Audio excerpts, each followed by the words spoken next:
Good morning. Welcome again to Morning Devotions. Thank you for our time together. But right now, I want you to come back to Leviticus chapter 1. Sometimes when you read Leviticus, you miss beautiful truths because you get bogged down in the details of the sacrificial system. But notice a very beautiful truth here in chapter 1 as Moses begins to lay out the sacrificial offerings. He says in verse 3, if you bring a bull with no physical defects, he said if you can't afford that, he said a sheep or a goat with no physical defects. If you can't afford that, verse 14, a turtle dove or young pigeon with no physical defects. Notice, whatever financial situation you were in, a bull, a lamb, a pigeon,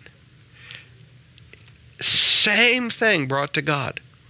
God's response, whatever the size of what you brought, it says, verse 9, very pleasing to the Lord. Verse 13, very pleasing to the Lord.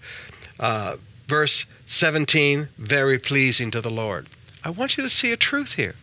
Whether they brought a bull, it was very pleasing to the Lord. If they couldn't afford a bull and all they could afford was a lamb, very pleasing to the Lord. If they couldn't bring a lamb and all they could bring was a pigeon, very pleasing to the Lord.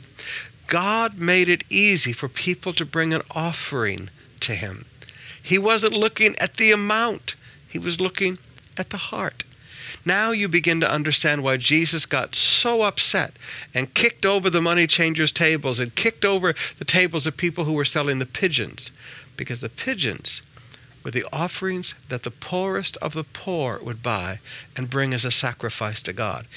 Their corruption had interfered with the poor in their worship of God. And God never intended that.